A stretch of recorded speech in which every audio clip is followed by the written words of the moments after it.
এই মুহূর্তের সবচেয়ে বড় এবং মর্মান্তিক খবর, মধ্যপ্রাচ্যের দেশ কাতারে ঘটে গেল এক ভয়াবহ দুর্ঘটনা। গ্যাস উৎপাদন কেন্দ্রে তীব্র বিস্ফোরণে প্রাণ হারালেন ১৩ জন, যার মধ্যে ১২ জনই হলেন ভারতীয় নাগরিক। তবে কিভাবে ঘটল এই ভয়াবহ বিস্ফোরণ, বর্তমানে কি পরিস্থিতি সেখানকার, জানবেন বিস্তারিত ভিডিওতে। তাই অবশ্যই ভিডিওটি শেষ পর্যন্ত দেখবেন এবং আপনি আপনার জেলার নাম ভিডিওর কমেন্ট বক্সে কমেন্ট করে আমাদের জানিয়ে দেবেন। আপনার জেলার নতুন কোনো খবর বেরিয়ে এলে আমরা আপনাকে জানিয়ে দেবো। একটা ছোট্ট অনুরোধ আপনার কাছে, ভিডিওটিতে একটি লাইক করবেন এবং আপনি এই চ্যানেলটিতে নতুন হলে চ্যানেলটিকে সাবস্ক্রাইব করে পাশের বেল বাটনটি বাজিয়ে দেবেন পরবর্তী খবরগুলো সবার আগে দেখার জন্য।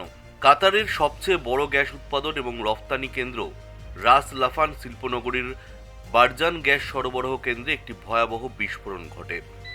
হরমুজ খোলার পর নতুন করে এই কেন্দ্রের সংস্কারের কাজ চলছিল, আর সেই সংস্কার প্রক্রিয়া চলাকালীনই আচমকায় তীব্র বিস্ফোরণ ঘটে।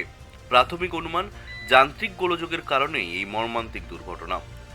কাতারের জ্বালানি মন্ত্রী এবং কাতার এনার্জির প্রধান সাদ আল কাবি এই ঘটনার কথা নিশ্চিত করেছেন। এই ভয়াবহ ঘটনায় প্রাণ হারিয়েছেন মোট ১৩ জন, যাদের মধ্যে ১২ জনই ভারতীয়।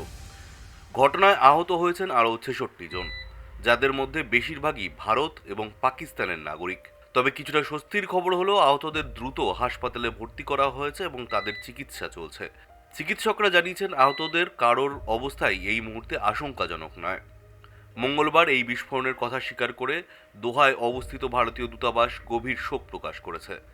সমাজ মাধ্যমে ভারতীয় দূতাবাসের পক্ষ থেকে জানানো হয়েছে, দুর্ঘটনায় ক্ষতিগ্রস্ত ভারতীয় নাগরিক এবং তাদের পরিবারের সব রকম সাহায্য করতে কাতার প্রশাসনের সঙ্গে প্রতিনিয়ত যোগাযোগ রাখা হচ্ছে।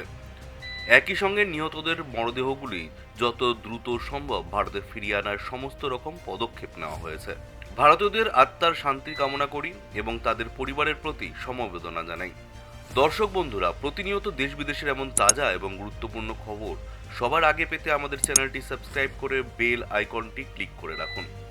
ভিডিওটি শেয়ার করুন, সবাইকে সতর্ক করুন। সুস্থ থাকবেন, সাবধানে থাকবেন।